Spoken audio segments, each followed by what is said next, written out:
All the hits, Q97.1, Danny Salas, all the way live from the site of Wrestlemania 2015, baby. It's going down, the whole afternoon drive show today. I'm interviewing superstars, interviewing divas right now.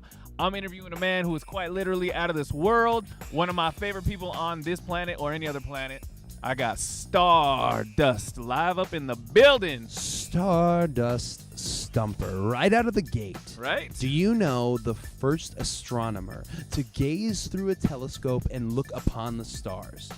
I would say Galileo. Oh! Am I right? Nailed it. Ladies and gentlemen. Nailed Come on, it. man. We're done. I went to a good high school. Ladies and gentlemen, that is the conclusion of our interview. Nailed it. Galileo, come on, man. Yes. I went to a good high school. Good. Blue Ribbon High School. Public school? Yeah, public school. Good for, you know what? Yeah, man. Come Good, on. good. So I earned my stripes. Good my for you. lumps. Yeah! Yeah, for you. buddy. We're going to get that on video. I totally touched fingers with Stardust right now. You're pregnant now. What? So let me ask you this: of all the wild times you had up on the West Coast, man, what are some of the best times, the best things that you did up on the West Coast while you were out there? I'll tell you, anytime you're in San Luis Obispo, or SLO, as I found. SLO, man. Anytime you're in SLO, you're in for some kind of adventure. Yes, you are. I won't get specific. And you really shouldn't. And you really shouldn't, man. I do not want you to incriminate yourself up on my radio show. Absolutely not. But cool. But I think it's just super dope, man, that you have that kind of tie to the 559 to Central Cali, man. And now, seeing where you are now, I feel like we're brethren, man. And I'm like, dude, that dude was in my area, and this is where he is now, man. So congratulations, man. Yeah, it's a special correlation you have to have. You know, once you you. spent time in that Central Valley. That's funny you say you spent time as if it's jail. Come on, man. Well, Corcoran right around the corner. Right? Corcoran. Shouts out to all my folks in Corcoran. I got letters. In this business, you can't doubt yourself. You always have to believe in what you're doing. And like my dad said to me, if you want to be the very best at something, you have to work hard for it. And I feel like for the girls that look up to me, especially the ones that didn't come from a wrestling background, right. I am so proud to say that I am a full product of NXT. I had no wrestling experience. I took NXT, every tool they had to offer, and I said, okay, what do I need to do to be the best in this division right now, or for that moment in time? So I really reach out, I reach out to all the women or the girls, but especially to the ones who don't come from a wrestling background that were models that got picked up. I'm like, nope, here are your tools. Doesn't matter where you came from. Work your ass off. There it is. So. Well, Charlotte is a walking, talking billboard for NXT because you're proof that the machine works, right? The machine works if you work it. Yeah. Well, good luck. Good luck. Man, I want to see you with some gold around your waist again. Me too. Big time. My waist is cold. Easy. The answer is... Here we go. It's all... The Stardust answer is touching my face right now. He's touching my face. If you think about, the atoms in your body? You know how they're created? Fusion. Fusion literally from stars. All right. You know what that means? I do not. I'm inside you. And that concludes our interview from WWE. What?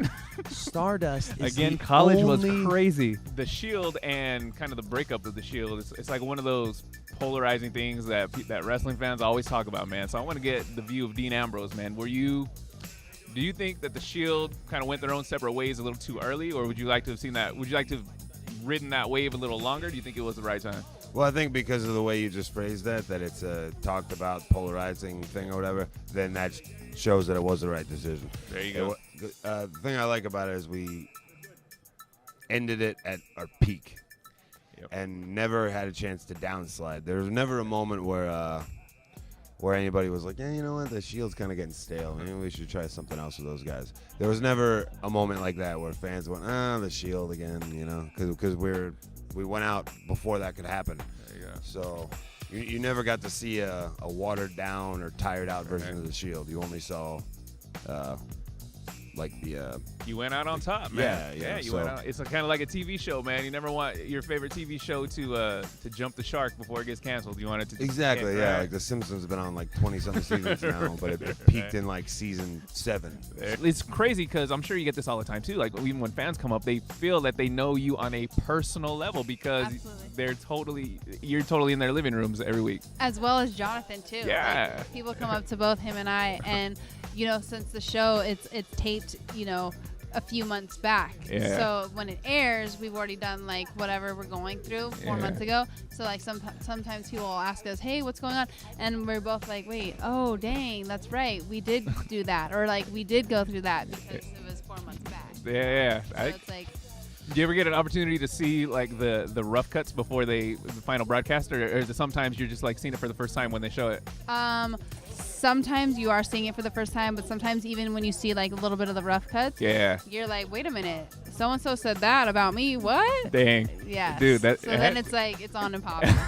Right. I don't care if they said it 4 months ago. I'm pissed off right now. Exactly. And then you gotta relive it again, and you're like, not letting it go. Dude, what's the strap gonna look like when Stardust grabs the title after the ladder match at WrestleMania? That is such a good question. I'll give you a little spoiler. I would love it. Stardust might be bringing his own ladder to WrestleMania 31. Wow. Perhaps. And if you think about, if I was to put in that effort, think about what I could do with such a piece of gold, such an illustrious token of the universe. Think about what I could do with that. I could melt it down. I could make a crown out of it. I could make a set of earrings out of it. I could sprinkle moon dust on it. It's an endless amount of possibilities. Is that really something you'd want to do, though? I mean, it's a hell of an accessory to have. That's the thing. Right. Maybe sometimes leaving it be. Right. You know, if it ain't broke, right? Less is more. Right? I guess. Right? Other catchphrases. Random catchphrase. Mini catchphrases. Yes. Yeah. Was that something that when you saw Total Divas launch with a couple of the girls in the back, was that something that you wanted to do? Is it something you got approached to do? Is it something that you were like... When I first saw the show, I didn't want to be a part of it, only because I'm not very good at opening up with my personal life. I like to give it my personal life. Yeah. But I got approached for it, you know, a few months back last year, and they sat me down and they were just like, hey, like, we want you, like, you're different, like, we need something different there, we need a different flavor of ice cream, spice, like, whatever, you know. So they were just like, please just do it. And I was just like, I mean, all right, yeah, I'll do it. I'll definitely do it because it's an opportunity, and I love to take opportunities and run with them, you know. Like, I'll do anything for an opportunity, anything positive, like nothing bad. What? What? I'll do anything. I got a list. And I feel like when I'm talking to Paul Heyman, when I'm talking to you, I don't even need to be holding the mic on my end. I could just literally put this mic down and let Paul Heyman roll. Oh, but that wouldn't be fun. It sure wouldn't. It would be cool to watch, but it's not cool to participate. Correct. So the fact that I'm and here, it may not make for great radio. not at all. But it's going to make for great video right now because people are going to see me stumbling for words talking to Paul Heyman. So that's okay. Yeah, right? All right, so let's kind of circle around. We're going to go full circle right now. In 2015, you're the advocate for the most dominant man in WWE, Brock Lesnar. Correct. Kind of went full circle when Brock Lesnar first entered the WWE. Who was there right by his side to make the introduction? Paul Heyman. Paul freaking Heyman. Right. So tell me, how does Paul Heyman and Brock Lesnar, how is that dynamic duo? How have you changed the game? Well, I've changed the game by riding Brock Lesnar's coattails all these years. I mean, he's a once-in-a-lifetime athlete, exclamation point. Right. He's a once-in-a-lifetime performer, exclamation point. He's a once-in-a-lifetime attraction, exclamation point. He really is the only person in history to hold the NCAA Division I Heavyweight Championship, Absolutely, the UFC Heavyweight Championship, and the WWE Heavyweight Championship. No one else has accomplished that. Right. There's a reason. He's extraordinary. He's once in a lifetime. So, of course, I'm going to attach my future and my fortune and my children's future to this beast. Why wouldn't I? You know, it's like going to an agent and saying, well, why have you stood by Tiger Woods all these years? Because he's Tiger frickin' Woods. Duh. Yeah, oh, you know, right. Of course. You know, hey, you're Michael Jordan's manager. Why did you stick by Michael Jordan his whole career in the NBA? Because he's Michael freaking Jordan. Why am I with Brock Lesnar all these years? Because he's Brock freaking Lesnar. That's why. It's a no-brainer, right? Oh, it's the easiest answer in the world. Right. And I kind of imagine you being where you are now. Now you're probably the dude that these young cats being called up from NXT are going to asking for advice, right? Yeah, definitely. You know, it's kind of weird making that transition from being the new guy 5 years ago to being one of the more experienced guys in the locker room. And definitely, people come to me for advice all the time now, and you know, I do what I can to help them, or sometimes send them the wrong way if I don't like it. Right. Setting this guy up. Yeah. Cool. I just want to say, just as a fan, number one, you're freaking badass in the ring. Thank you. And you're freaking cool and fun to watch on Total Thank you. Divas. And as not even a WWE fan, but just as a dude on the radio, friggin' accents like that drive me friggin' nuts. So I'm totally, she knows. And she's giving me permission to say that. Oh, wifey. Right. The accent, though, I'm a sucker for accents like that. So thank Dynamite you. British accent. Thank you. Paige live up in the building. How about before you hand me the mic, last words for the 559 from the man they call Stardust. 559? Yeah, we're from What the do you want me to say 559. to 'em? I want you to tell the 559 exactly what they need to know about Stardust going into WrestleMania on Sunday. All right, how about I just tell everybody what they need to know about No pressure, no pressure. When someone puts down their mic, that makes great radio. It makes great radio.